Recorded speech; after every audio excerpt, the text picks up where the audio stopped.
What's up, beautiful people? Today we're going to be checking out African Union finally joining the G20. It's happening. We're getting the recognition we wanted. Let's get to it. The group of 20, commonly known as G20, comprises the world's richest and most powerful countries.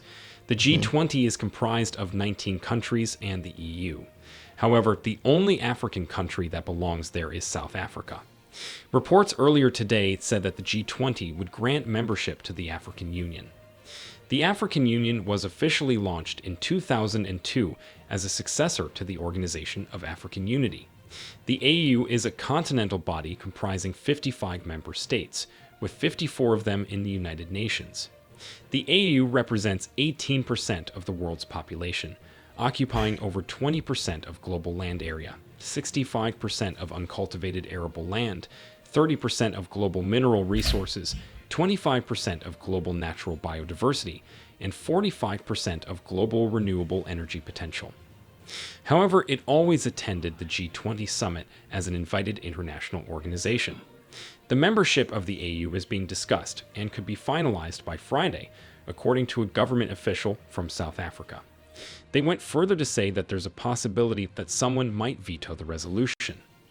This is just a rumor because yesterday, an African Union spokeswoman said that the AU has not yet received an invitation to this weekend's G20 summit, at which India and the United States are seeking to integrate the Pan-African organization. The G20 Summit 2023 is scheduled for September 9 and 10 in New Delhi, India. Before now, several G20 members have shown interest in inviting the AU to join the group. At the end of August, Indian Prime Minister Narendra Modi expressed his wish for the AU to become a member of the G20, which currently counts only one African country, South Africa. However, some Indian sources said that the AU's membership will only be finalized next year when Brazil takes over the presidency of the G20 from India. India has been pushing for the AU to join as part of its commitment to be the voice of the Global South. In December, US President Joe Biden had already expressed his wish for the AU to join the G20 as a permanent member, assuring that it's going to happen. We look forward to... So they have other nations, but then in Africa they want the AU, the whole African Union. Which country particularly, or who's the chairman of the AU to start with? Basically, my question is, which country is going to be representing the AU in the meetings? Or would it be like a circle of different countries participating? How is it going to work? Yeah, if the AU is represented. I don't know, but you can talk to me. Warmly welcoming the African Union as a permanent member of the G20, said White House National Security Advisor Jake Sullivan on Tuesday, adding, "We believe the voice of the African Union will make the G20 stronger." Countries including Germany, Brazil, South Africa, and Canada have also voiced support for African Union membership. Reports show that Moscow was among the first to support the relevant application, which sought to elevate the African Union's status from observer to full member, and was submitted in 2022 by Macky Sall, the president of Senegal and chairman of the African Union.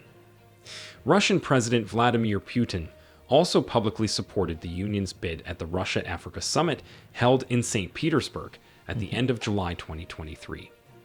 Meanwhile, Nigeria, Africa's most populous country, will attend the G20 summit in New Delhi next weekend and is the president is already there, considering applying to become a member of this group of countries.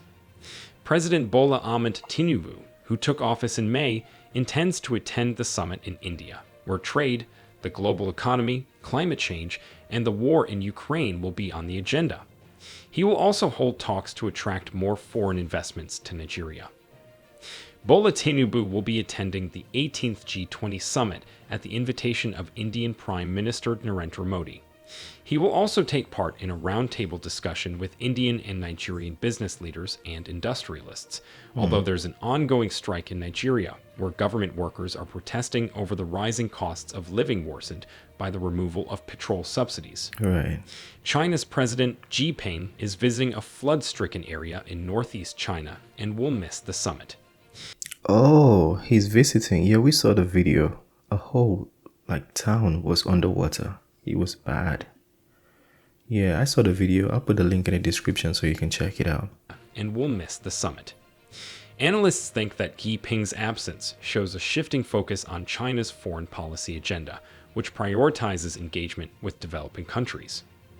Also, Russia's president will not attend the G20 summit for obvious reasons. Do you think that the US and the EU will take advantage of Russia and China's absence to rebuild their relations with African countries that attend the G20 summit? What do you think of the AU joining? Yeah, African leaders better be smart and make the right decisions. Now, there's nothing wrong with building relationships and staying neutral. That'll be my, first suggestion to them. Nothing wrong with that, but also be very smart so you don't get played like ball. Bola Ahmed Tinubu, the man, seems like he's working, right?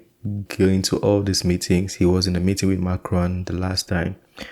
Going to all these meetings. I don't know what they're talking about, but it better be fruitful because he doesn't have time. Things are hard in Nigeria. People are stressing, suffering, fuel subsidy, electricity problems, so many things he has to address. So he has to work on those things, insecurity as well.